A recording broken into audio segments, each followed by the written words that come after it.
What's up, guys? Welcome back to another week of the Jiu-Jitsu podcast. As always, I got my co-host, Austin, with me. What's up, guys? What's up? And we got the pleasure today of having on the podcast with us, Mark Garcia. Mark, thanks for being with us. Thanks for having me. And Mark is the owner of MBTC, or I guess it's Double Five New Braunfels now. Yeah, right? both, yeah. Yeah, and Brazilian Jiu-Jitsu Brownbelt. So we'll be asking him some questions. And I guess to get things started off, I'm gonna just go with it. Mark, gi or no gi? Because this is gonna dictate the. He went straight polarizing. Always gi. Yeah, we knew. We expected it. We knew what we were gonna get. We were talking a little bit before, and we were like, I think I know what he's gonna say. But is there a reason why you favor the gi more than? I've always been a traditionalist, and to me, martial arts is you think of putting the gi, tying a belt, stepping on the mat. Mm-hmm. No gi is more, I think, it's more like street kind of style of self-defense because you don't have, all that gi stuff to hold on to. That's why you can see when guys come in and they're wrestlers, they're dominant until they put that gi on. Mm-hmm. And then you control them. Same thing with guys that always trained MMA or no gi. They come in, first day, they're struggling. They can't move. Well, it's probably so like weird for them to be on their back because they're like, man, this is something new. I know with some of the wrestlers, they would try really hard to just get on top. I'm like, okay, you're on top. I'm on the bottom. Like, I'm gonna attack you now. So I'm kind of comfortable with it. I'm used to being here. So. I've heard wrestlers talk about that though. Like, I have a buddy of mine who used to wrestle in high school, and he went and tried jiu-jitsu. I think he did like 1 or 2 classes, something like that. And he was like, I just didn't understand. Yeah. Everybody was okay with being on the bottom. I'm sitting here thinking I'm winning. Next thing I know, I'm in a triangle choke. And I was like, yeah, there is no safe place. And he was like, yeah. And then I didn't like the gi. And I was like, yeah, most people don't. And when they get started, I know when I got started, I didn't like it at all. It was hot, and everyone was I was getting choked out with my own clothes. I hated that feeling. And then started to learn to love it. But I think there is something nice about putting on the gi though, and it's like it feels like you kind of like in class. I don't know if y'all do this, but I'll be looking around. I'm looking at everyone's gi, and I'm like, man, this is cool. Like we're all in a gi, and it's just fun. But yeah. So do you want to like walk us through or like talk to us about how your journey went from like how you got into the sport, or like did you have somebody introduce it to you, or did you kind of discover it or on your own? UFC 1 on pay-per-view is when I first saw Brazilian Jiu-Jitsu. Okay. And I was already a black belt in Kempo Karate and Taekwondo. And, Billy and I, we were stationed in Arizona. And you see in the paper, no holds barred. And I was like, I got to check this out. And the reason I wanted to watch it because Keith Hackney was on there. And he's a Kempo guy. So I was like, oh, cool. Kempo, he's going to destroy everybody. And then, unfortunately, he didn't get a chance to fight Hoist because he broke his hand. He fought that big sumo dude. yeah, that was the head. He kicked the tooth out of his head, right? Was that the big tall dude? No, it's a big sumo guy. And he hit him, knocked him down, and then started punching him. And then you can tell when he broke his hand because he kind of shook his hand and then started doing hammer fists. Mm-hmm. So he ended up winning the match, but he couldn't continue. That was the first ever fight, too, right? Yeah, I think so. It was the first ever fight and the first ever UFC. I vaguely remember it, but was the sumo guy going against like this tall, like just lanky? Yeah, dude? And he had a pair of white pants, kind of looking like Rex, pair of like Rex Kwon Do pants. Yeah, I vaguely remember that. Yeah, that's cool. I didn't realize it. I didn't know he had broken his hand. I'm gonna have to go rewatch that. Yeah, I remember. I think it was a different fight because Keith was wearing sweatpants and a tank top, and there was two big guys. There was 2 big guys on that UFC fight card. Maybe I'm thinking of the wrong one. It's been a little while since I've seen it. But I know which one you're talking about. Yeah. Where he kicks a dude in the mouth and you see the tooth goes flying into the crowd. I thought that was Hackney, but I don't remember who. No, that was Gerard. Something. Yeah, I think that guy was it like a K1 fighter? Yeah. No, yeah. I retract all my statements. Now I just sound dumb. Go ahead, finish your story. Sorry. So you saw that one first, when I saw Hoist, I was like, man, no matter what you do standing, they'll take you down. If they take you back, what are you gonna do? And it's different where if you get taken down and you're on your back, you can still kind of throw some strikes, but then they'll just armbar you. Mm-hmm.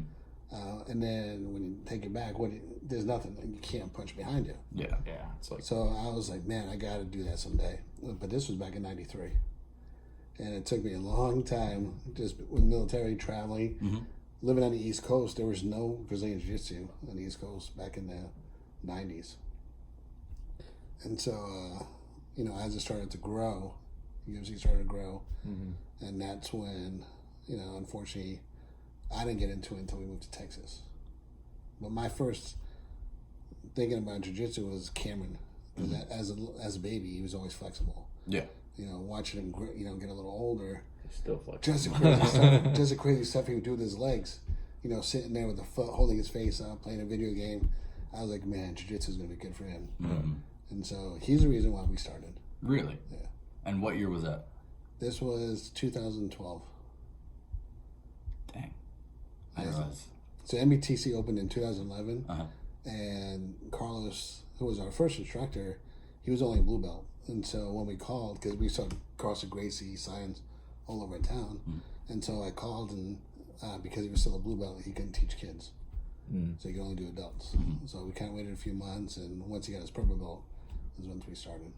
So at a purple belt level, you can teach kids, but at blue, you can teach adult. Wait. Yeah, right? you can teach adults, but you couldn't teach kids. Gotcha. Okay. What was the gym under at the time? Like, what affiliate was it? There was no affiliate Oh, okay. when he first started. But Carlos was out of San Antonio. Oh, okay. And so I know Champions Factory was there, and Andre Montero was his first instructor. Gotcha. And so he promoted Carlos from blue, brown, purple, all the way to black. And so Andre created A-Force, so we went to A-Force Oh, okay. Gotcha. for a few years. Okay. All right. The history of the gym, Yeah. I'm still learning it, and I've been at the gym for going on 2 years now, something like that. And I'm still... Been more than 2 years. I don't think it has. No, it definitely hasn't. I don't know. I don't remember. The days blend together. Yeah, everything's a blur. Have you gotten a chance to actually meet Carlos?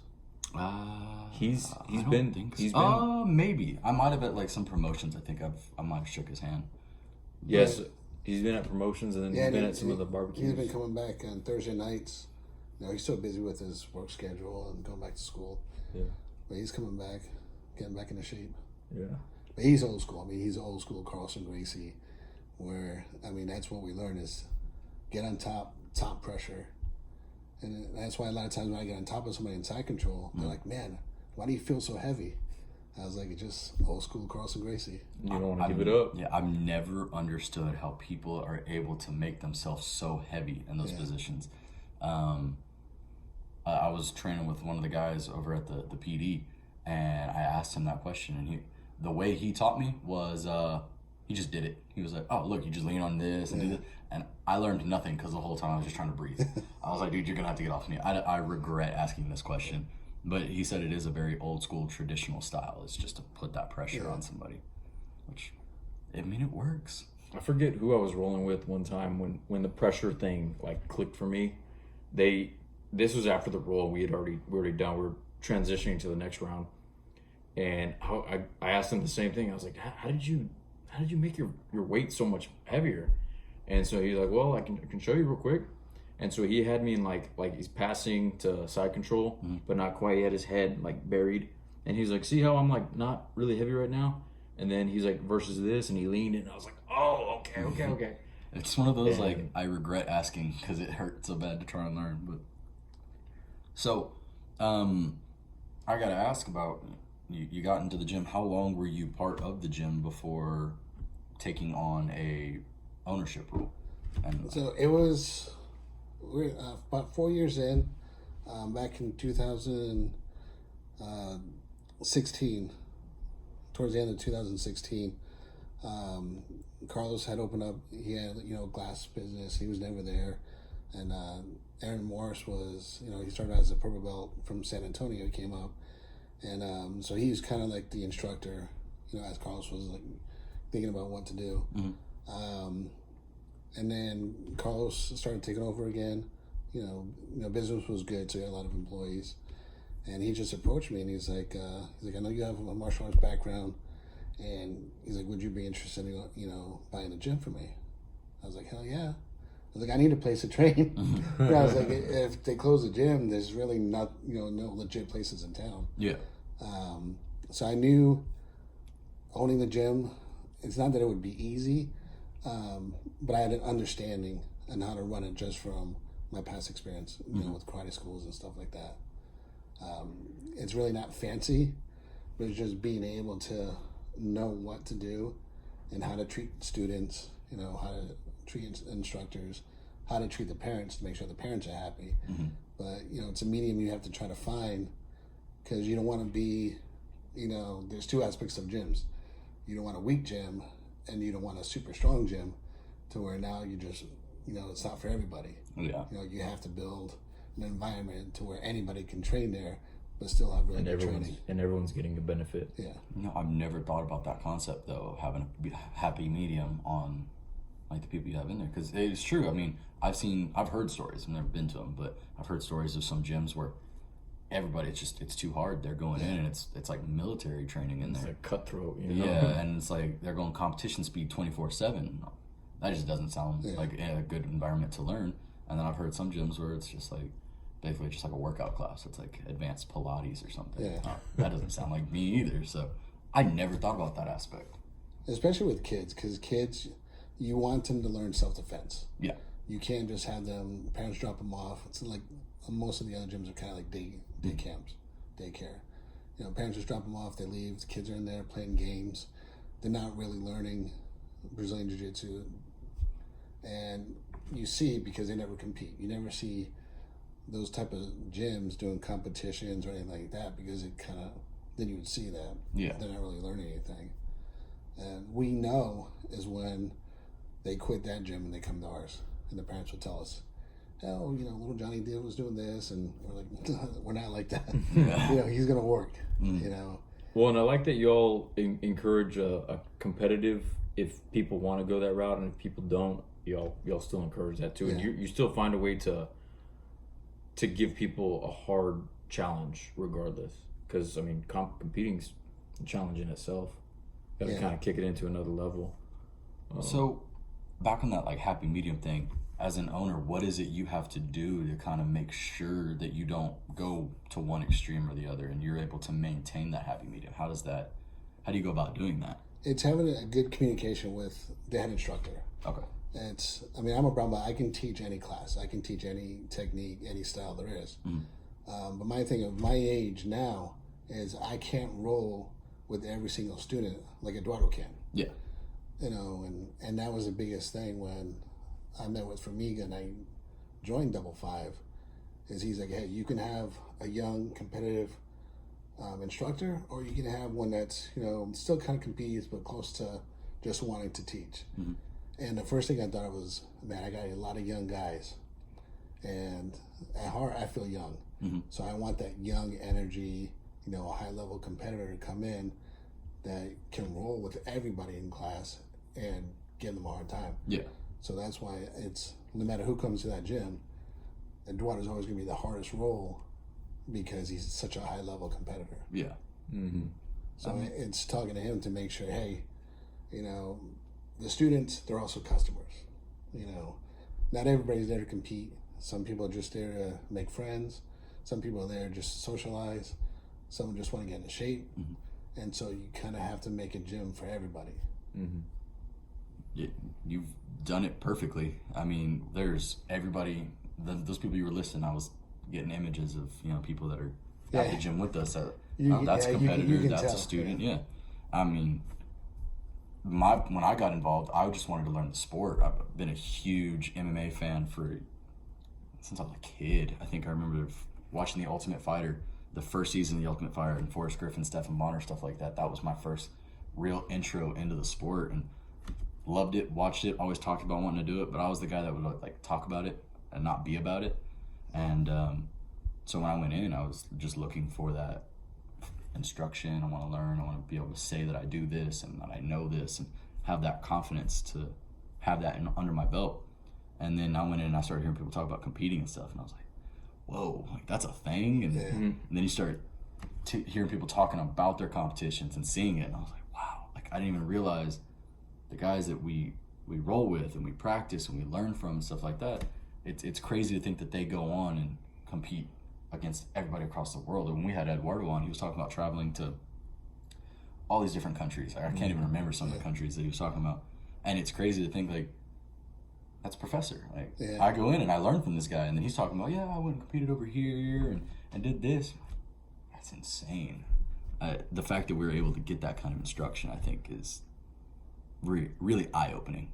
So when you brought up how you got into it, mainly for Cameron, I guess. Yeah. So whenever you start, like, when you started doing the classes with him, did you start developing, like, oh, I'm going to start doing this because I want to do something with him? Or did you start doing this because, like, oh, well, I want to get a black belt in Jiu-Jitsu because you already had a couple black belts? What was the reasoning behind, I guess, you getting into it? I think my biggest thing looking at it, watching, the kids' class, was putting that gi back on. Was getting back on, tying that belt, and stepping back on the mat. That's something I had missed.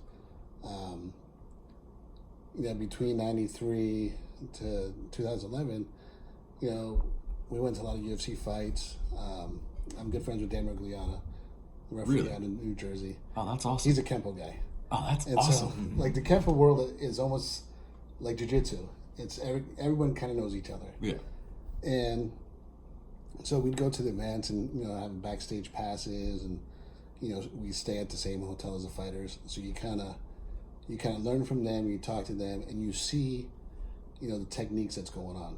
It's, people watch TV and they see triangle, Kimura, rear naked choke.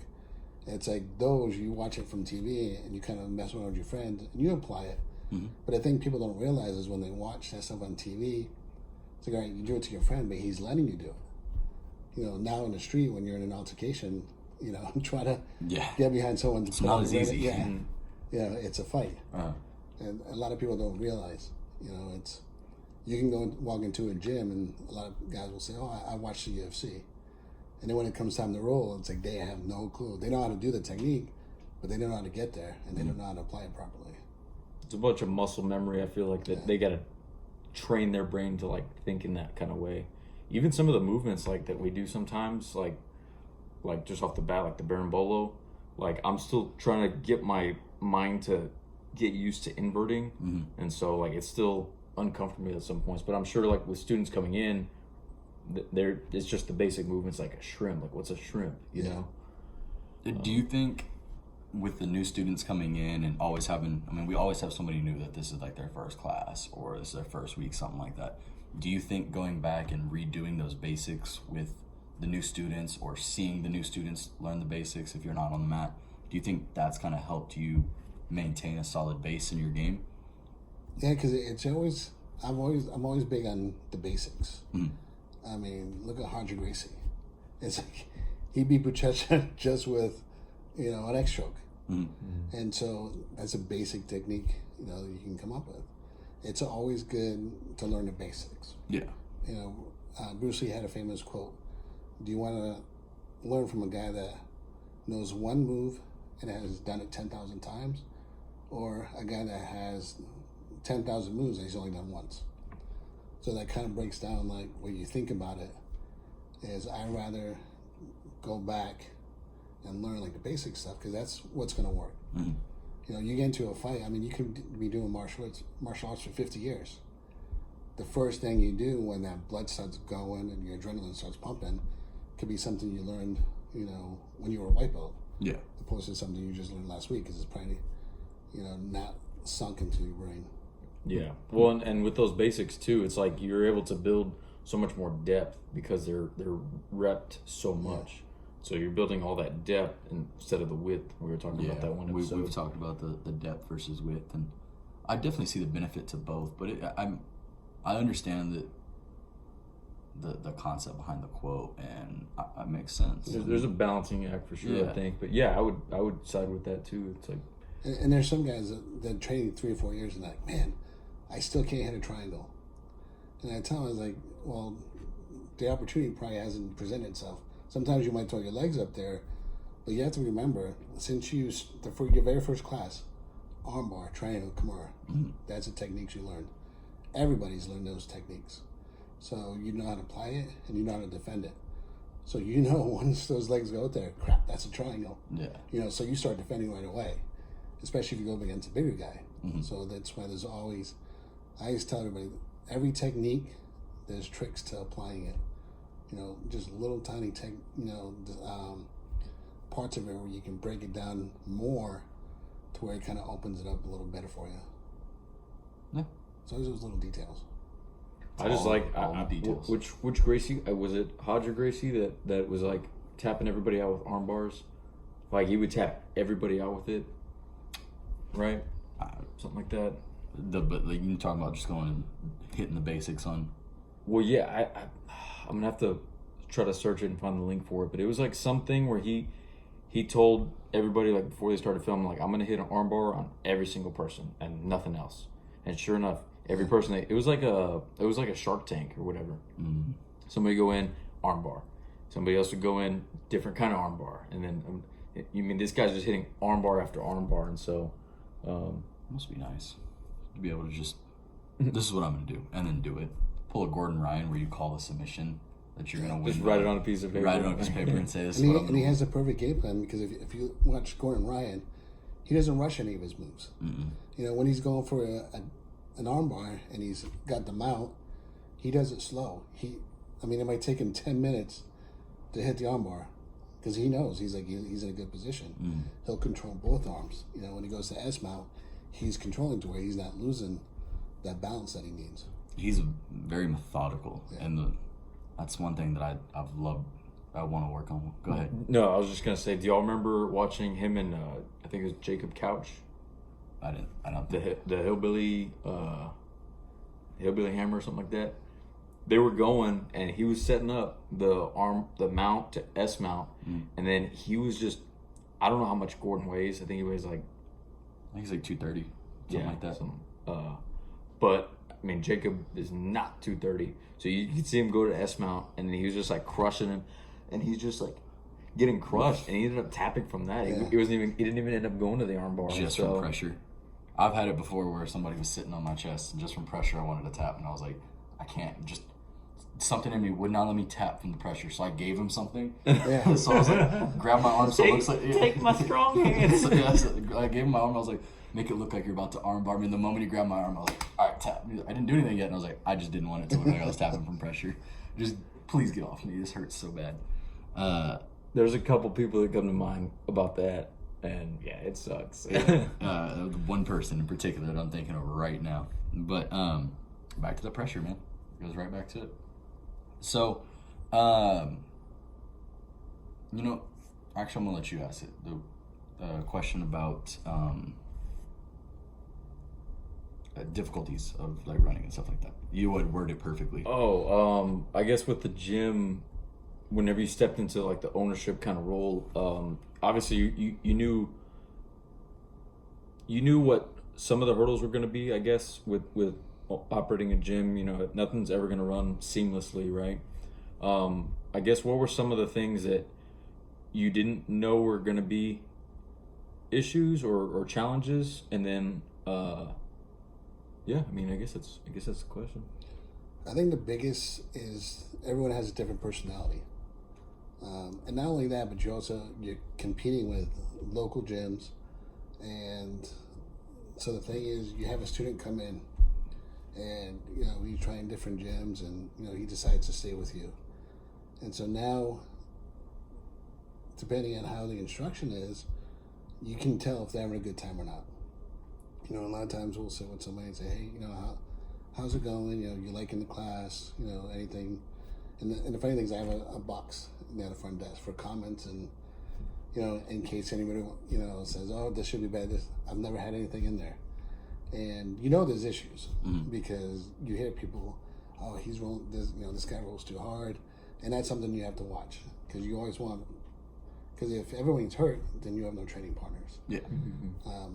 So I think the worst thing right now is kind of YouTube, because everyone's on there trying to learn all these new fancy techniques, and then you go into class and you're trying to do that.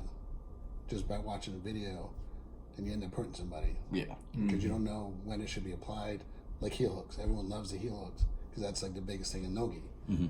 And so, but you can shred somebody's knee in class if you do it with the gi on.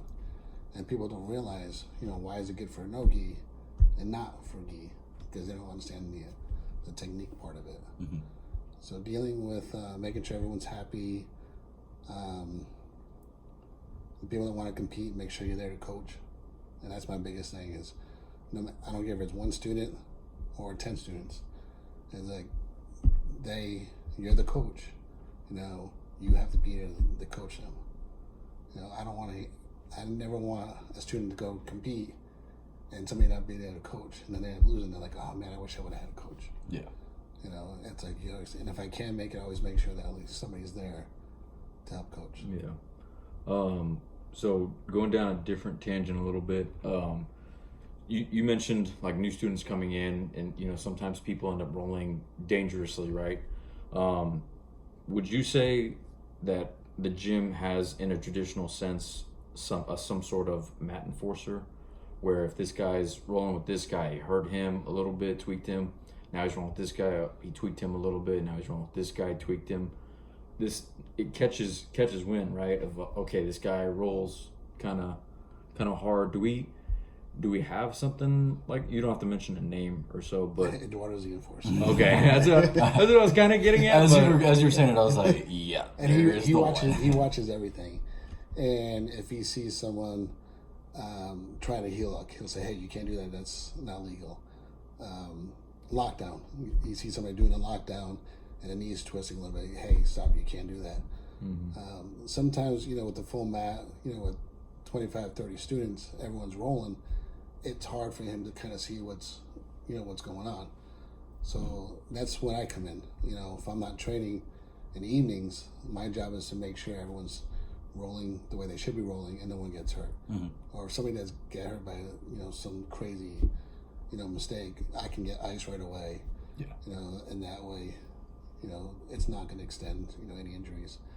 But he's really good at watching and making sure that people aren't doing stuff they're not supposed to be doing. Mm. Especially with a new person trying out the class. Because we don't know. We don't know if they're legit, blue belt, brown, purple, whatever, when they come in. Or they just want to come in there and they're like, oh, I'm just going to smash everybody just because I can. Yeah. And so if it's a new guy that has trained before, Eduardo will set him up with certain students, some of the higher belts, just to make sure that, he's not going to hurt anybody. Yeah. Makes sense. That's a good way of doing it, I think. I've definitely seen Eduardo be the mat enforcer a few times that with some people that I don't think I've seen him come back. So I guess it worked, but especially with higher belts, sometimes you'll have a brown or black belt come in to visit, and Eduardo will always roll with them. Because he also wants to see how he stacks up against a black belt, and to see if the guy's legit or not, because the mats won't lie. Yeah. Oh, absolutely. People will. Mats won't. Yeah, that is a proving ground for sure. Yeah. I'm sure there's people that have come in that rocking a black belt from one of those Pilates classes that I was talking about, and come in and realize, oh, this is a legit gym. Probably scares them away a few times. Yeah. Or hopefully it brings them back, realizing okay, this is a good place to train. I mean, they have that banner that says, to be a lion, you have to train with lions. Well, if they're met with a challenge that they haven't been getting at another gym, then they should be seeking this out. You would think. People always want to take the easy route out, but people should end up seeking this out. So y'all kind of touched on this a little bit with the belts on the mats don't lie kind of thing.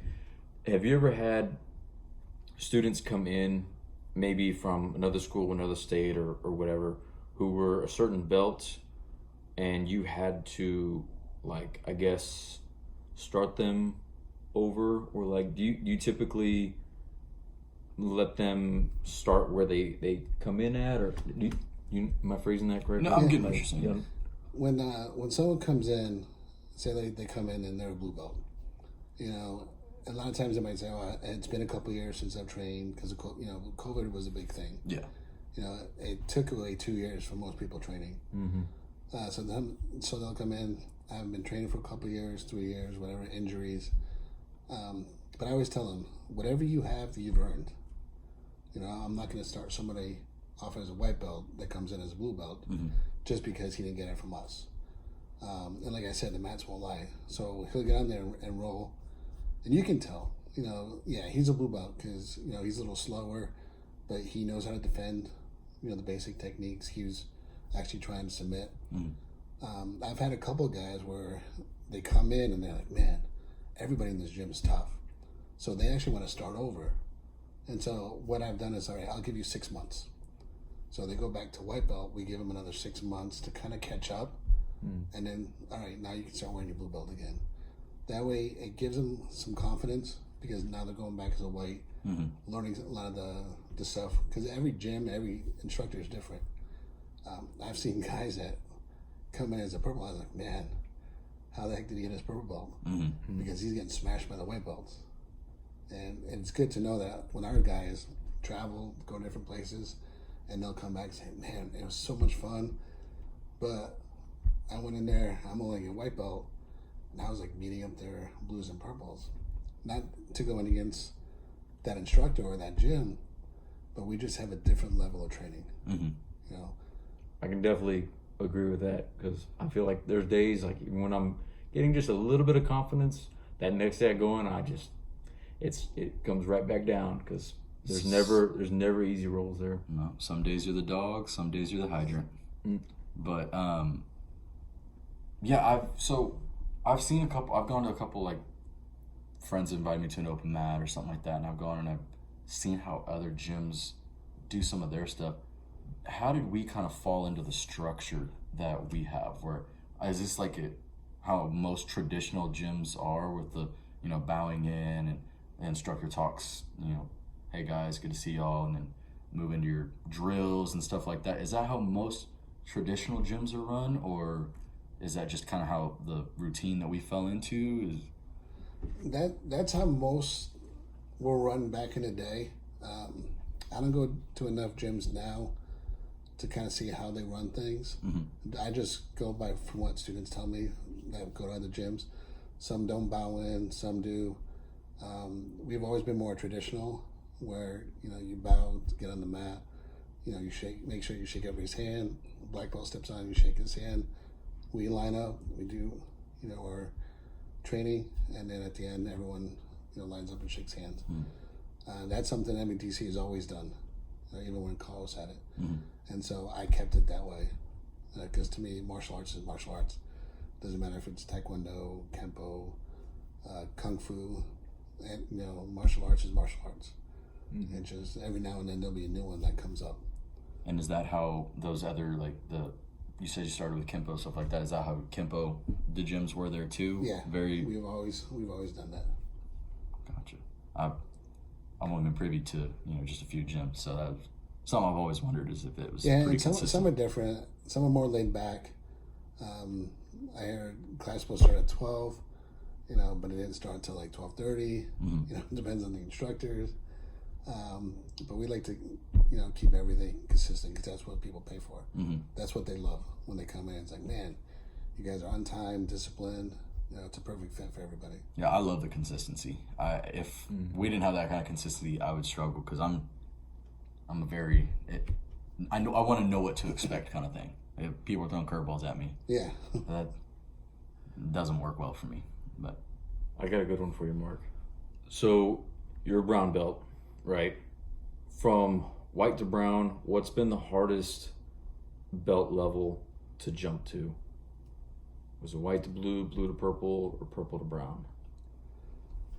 And I guess elaborate too. I think, they always say the blue belt is the hardest belt.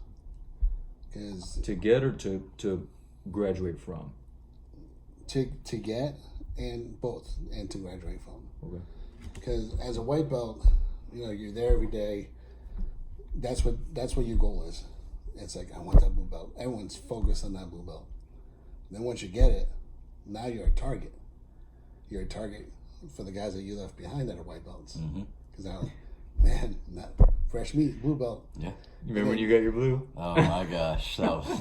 And now the purple belts are like, oh, a new blue belt. Well, he's not going to beat me because I'm purple. you know, and then the brown belts are like, he's just a blue belt. Yeah. And so, but you notice, like, once you get that blue, the level of training gets a lot harder. Mm-hmm. You know, you went from kind of roles where guys are kind of helping you out to where they're not helping you out anymore. You know, now you're trying to smash it. Yeah. Because you're a blue belt. But now you have to worry about wrist locks.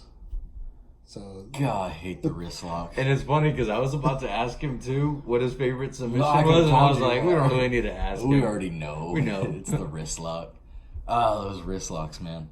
but that's the thing. It's part of the body. It is. I mean, You it work makes sense. 100% of the body. You know, straight ankle, leg attacks. You know, that's why those techniques are there. Mhm. You know, so you learn that. A lot of people say wrist locks are dirty. It's an old Kempo thing. Kempo had a lot of wrist locks.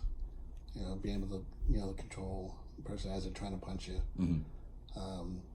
I just think it's fun now because you kind of, once you start doing them and the more you start training, you see them everywhere. Mhm. It's like, man, that hands are just Just just there. hanging there. I always forget about them. Yeah. And then I'm very quickly reminded. But the thing is, I love them, but I don't hit them to where, you know, it's going to break someone's wrist. Yeah, You absolutely. know? But I'll grab it to where it kind of freaks someone out and they'll yell tap. Mm. But it's not at the point where it's like any pain. Yeah. They just know, oh crap, he's got me. Yeah, that ain't going anywhere. That hand is gone. Yeah. I think there was one time me and Mark were rolling, and he was like threatening me with like it was some other submission, and then he ended up wrist locking me out of that submission. I was just like, I guess it's a dual attack kind of Yeah. thing. So you Guess can. there's a wrist lock there.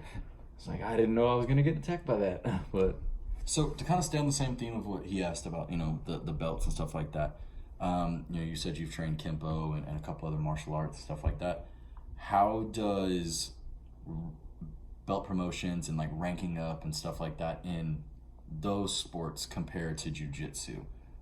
Earning your belts and your stripes and stuff in Jiu-Jitsu versus So the traditional style martial arts is, they have everything, say like on a piece of paper or a book.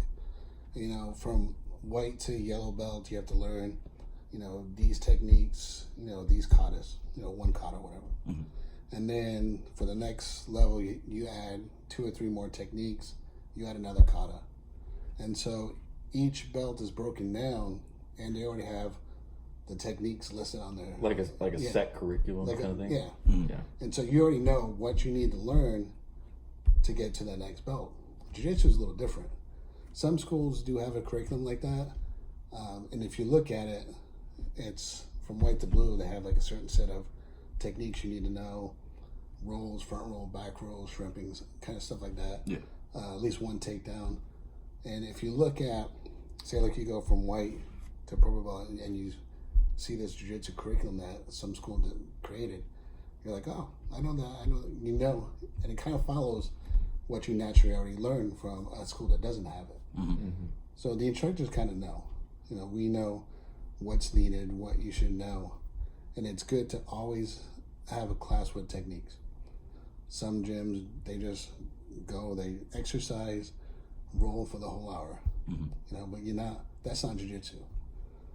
That's, you know, competition training, which, I mean, it's good to have, you know, once or twice a week, but you can't do that every day, you know, and expect your students to know, you know, the techniques. If you're not learning techniques, you're not going to know what a technique is. Yeah.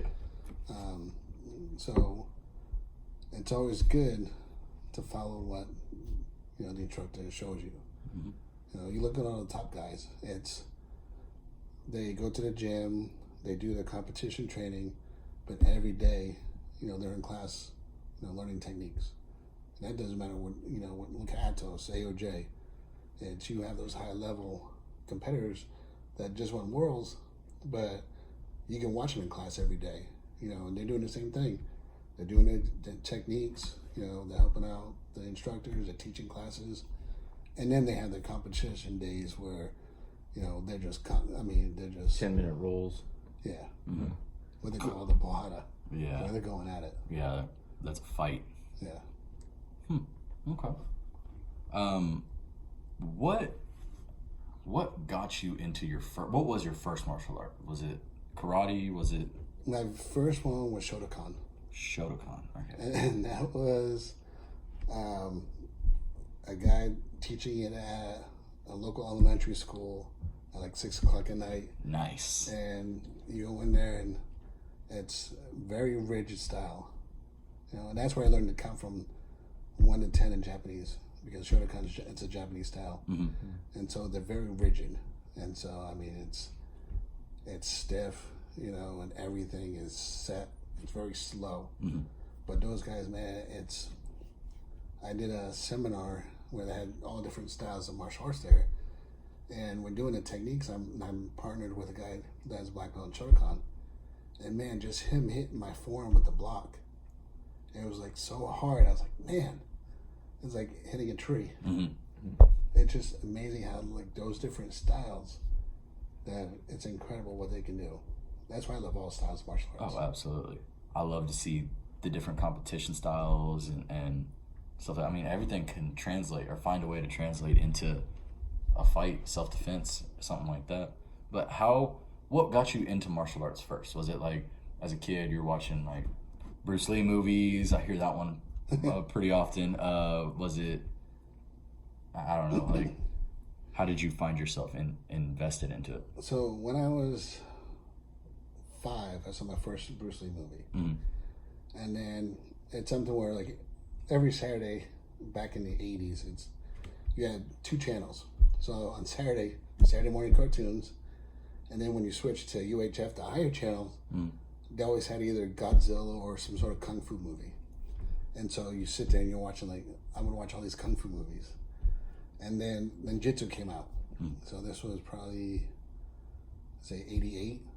And then you see, like, now you want to dress like a ninja, do all these techniques. Mm-hmm. So it was like TV stuff. Gotcha. Yeah, I've heard a lot of fighters talk about in like some of their interviews, like, yeah, I was watching Bruce Lee movies and trying out my brother and sister, and then my parents got mad and told me to stop kicking my brother, so they put me in class. Now that's a way to do it right there. But yeah, I've always loved that, the intros, how people get involved into it. Yeah. Mark, I really appreciate you coming and doing this with us. I've learned a lot just by getting involved in the gym, and then you coming and talking to us, the history of it all. Man, I love it. I love the stories and the history and everything.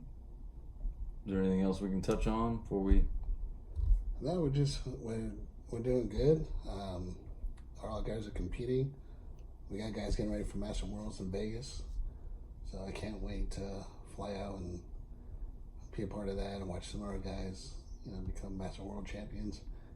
And then I'll get to see Formiga compete again. I always love watching him compete. It's amazing. It's him.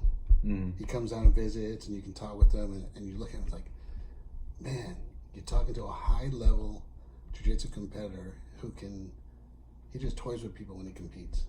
It's amazing. It's fun to watch. I've seen a lot of the replays of his matches, and he just toys with people. And you talk to him, he's like the nicest guy. He's such a nice guy. And he's always smiling. He's always got a smile on his face. Just his energy. That's what I love, is people's energy, and you can't be mad around him. You can't be upset. You're just always happy. That's why typically whenever he like comes down, I'll try to seek him out and like try to roll, because I know like I might not give this opportunity like a lot. So, and I like how in our rolls, like if I do the many times that I make mistakes, he'll actually tell me like, hey, when you do this, like just do this a little bit differently. I'm like, oh, okay, cool. That is one thing before we do sign off is I wanted to ask about was as an owner. I'm sure you were competing whenever you first started, right? Just as a student before you stepped the ownership role, right? I did San Antonio Open in Jiu-Jitsu, but at my age, I never really had anybody in my division when I first started. Mm-hmm. So I always move up, to test myself against bigger guys. So I always think, well, I train against big guys in the gym. What's the difference? Mm-hmm. But do you know, like growing up as a kid, you did all those karate tournaments. So you have like these 10-foot trophies and stuff sitting at home. And so to me, it's like, I knew my days of competing were over. I get more enjoyment coaching. I love watching my guys win. Oh, I can only imagine. How did your role have to change though when you took that ownership? Like, was there like a certain thing that you needed to be more versed at to accept or to get into the, I don't know if I'm wording this correctly, but like, I guess what changed, the biggest change once you went from a training partner to an owner when it comes to competition? It's to make sure everything's running smoothly. Okay. Gotta make sure the mats are clean. So I went from just showing up to train to you got to be there early, and you got to be the first one there. Everything's ready to go, and then the last one to leave. Mm-hmm. So like now in the summertime, I'm there, 8, 9, 10 hours because with the heat, I got to keep the doors open. Mm-hmm. We have pretty good fans, and we got the swamp cooler, but I can't lock down for an hour because now the gym, the temperature rises. Mm-hmm. So now when the guys come in at nighttime, now it's too hot. So it's not. Weed them out. Weed them out. Leave it hot. That's the thing is you sacrifice your time to make sure you have one of the top gyms in the area. Yeah, I think we got that. I couldn't be happier. I love it. It's everything you need. You got the family, you got the fun, the instruction, the competition, it's a great workout. We got everything. And I've talked to a couple of people that have gyms out in San Antonio, stuff like that they've rolled over there. They're gym hopping, trying to find a place in San Antonio. Like it just, you have the guys that compete, and that's all that the professor or the owner's worried about is just those guys. Yeah. The people that are in just wanting to learn, and they just don't feel like it's very accommodating. It's those guys get the lessons, we just get the residual from it, and then we're just there to get beat up. No, it can't be like that. I mean, white belts are the foundation. Mm-hmm. And some gyms they don't like those white belts. They want blues, purples, browns. They want mats filled with color. Mm-hmm. But the thing is, white belts, they're your foundation. Mm-hmm. It's like I'd rather have 40 white belts growing to those high levels. And Well, and then also you can kind of morph them along their journey Yeah. too, because if you're with them from the start, you can make sure that they're learning the basics and the fundamentals. So I think that's good too. in the relationships, it's pretty cool to watch how people don't know each other until they start jiu-jitsu. Mm-hmm. Now couples are hanging out together. It's like you're building a community where now everyone becomes friends. Mm-hmm. And we go out to the poorhouse every now and then, and it's pretty cool to see everybody off the mats hanging out, having a good time, and then you go back and you try to kill each other. Mm-hmm. It's crazy how people can bond over fighting. Yeah. Like physically attacking each other, and now we're best friends. Hang out, go get a beer. Hey, how are the kids? Stuff like that. That's such a cool concept. I don't understand how we were able to do it, but it works. And you have people from all lines of work: police officers, firefighters, doctors, lawyers, teachers, smart computer guys, crypto guys. Yeah. Yeah. It's amazing when someone walks in, you don't know anything about them, and they got families, they have tough jobs. Some guys make really good money, some guys don't, and so you have to build a place for everybody. Mm-hmm. And that's why everyone's all friends. That's why we're so close. Even the guys that compete are close with the guys that don't compete, because there's no egos there. We all train hard, we all train fun, and we make sure everything's safe. Oh yeah. But it's pretty cool to see the relationships build, especially new students. We'll have a new female that comes in. She feels comfortable, and that was probably the hardest thing, was building an atmosphere for women to be able to come in and train. Because even I don't want to get stuck underneath a 200-pound dude sweating, pouring sweat on me. So It's not fun. Building a place where everybody's welcome. There's so much that goes into it that I've never thought about. Yeah. What we know about it is when we come in and start training, right? I know the hour and a half or however long it is that I'm there, but the stuff that goes into it with the having to stay there because you got to keep the doors open, never even thought that. I never had that thought before, but it makes sense because 105 degrees outside. Yeah. It gets pretty warm in there, so And I always tell people the students always comes first, no matter what. No matter who the instructor is, it's like you bring in that high level instruction for the students. You know, we're part of a high level affiliation with Double Five for the students. You know, I built the relationship with Formiga for the students. So that's why we're the best. Can't argue there. There you have it, folks. Mark, thanks again for being on with us. Of course. Yeah, awesome. Thank you, man. That was on. I loved it. I love it when we have guests. And then let's for anybody out there who's not in jiu-jitsu and you thought about maybe trying it, stop on by if you're ever in the Braunfels area and give it a week shot, and or if you're military first responders or for Wednesdays. Yeah, Wednesdays, law enforcement, first responders. It's free, no gi. You don't have to buy anything. Just t-shirt, shorts, flip flops. And that was the first thing I did when I took over the gym. Was make Wednesdays free for law enforcement, you know, because they need that training. Well, and that's how I ended up getting hooked into it too. My buddy told me about it, and I was just taking Wednesday classes, and I was taking enough of them, and I was like, okay, I'm getting a little bit of a bug. I got to sign up for this, and that just didn't look back. So, I've had you met him, the guy from the academy that's been coming with me. He's now like. He's loving it. He's waiting until we get a little pay bump so that he can come and join in. That law enforcement thing, I know a lot of people that are talking about it, about taking advantage of it. And they're always it's tough because, you know, you're a guy, you know, you're a police officer. You have a certain personality, you know, you perceive yourself in, you know, a certain way. And it's like, it's tough because it's intimidating because you can go in there and, you know, 121 girl, you know, can armbar you within like 3 seconds. You're like, what the hell just happened? That's not supposed to happen. It's very eye-opening. So it's humbling. Oh, yeah.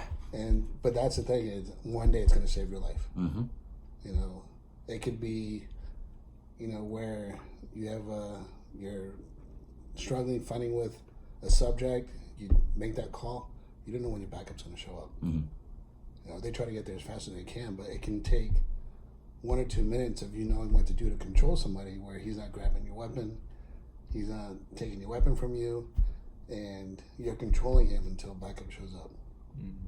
That's something they've been stressing a lot to us while in the academy. And I've gone on and, you know, told people like, hey, like our training past the academy, like we need to continue it. You guys should come out and learn and train. Everybody always has some kind of excuse, but I did too. So I can't really say too much. Yeah, you know, it's tough to be able to do that. But you realize after your first week, you fall in love with it. You know, you fall in love with the gym, you fall in love with your teammates, you fall in love with the instructors. It's the whole atmosphere. But the bottom line is one day it will save your life. Absolutely. You hear that, guys? Come out, try it out. Save your own life. No reason not to. And we'll be there, welcoming you with open arms. So, hope y'all like that episode, and we will see y'all next week. Later, guys.